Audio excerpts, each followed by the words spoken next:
Hey guys, Jeff with Westcott Designs. We just finished up this 2024 1794 in windshield pearl. Came out really nice. This does have our Westcott Designs lift in it, and it has the factory TRD wheels on it with the black shocks and the springs in the rear, so this is not an air ride truck.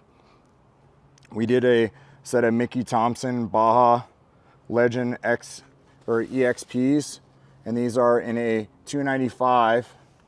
You can see here a 295 65 R20s. No wheel spacers are needed. No trimming of the front fender liner. All we did is pin back the lower part of the liner back here. No body mount chop is needed here. This does have our top half-inch shim here.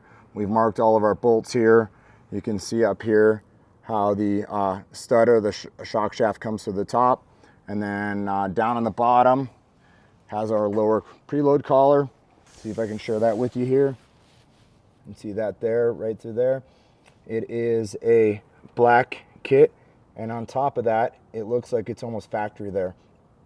Super clean. That's what we're really focusing on, is to try to keep our stuff look like it came from the factory on the truck. And then on top of that, we want to make sure that it doesn't bottom out prematurely. The strut uses the factory bump stops.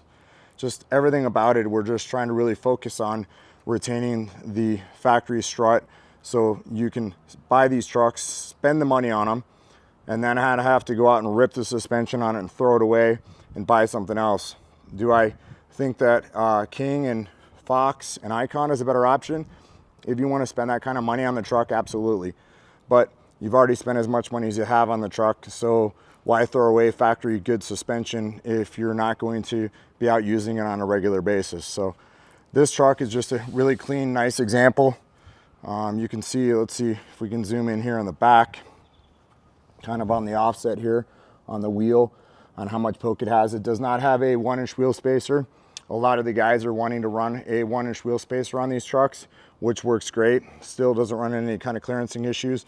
The 1-inch wheel spacer works really good when you want to use the factory wheel and you want to run a 35 12.5 by 20 on the factory wheel. Gets it away from the upper spot where they tend to rub. If people say, hey, is it going to rub? Well, the only place we do see them rub, if they're going to rub without a wheel spacer, is right here in the back of the arm. You can kind of see, let me see if I can zoom in here, but right in here at full steering lock, they'll rub with a 12.5 if you don't run a wheel spacer. There are a couple tires out there that won't rub at all, and it's because they're not as aggressive here on the sidewalls of the tire. The tire's sidewall is really what determines it. So some of the non-aggressive sidewalls don't have any kind of an issue rubbing, like an AT3, a BFG KO2. Usually pretty good about not having those rub at all. So wanted to share that with you. Hope you guys enjoy this truck. If you have any questions or anything, please feel free to reach out to us. We always want to help in any way we can. We want to answer questions. So hope you guys enjoy this, and we'll talk to you soon.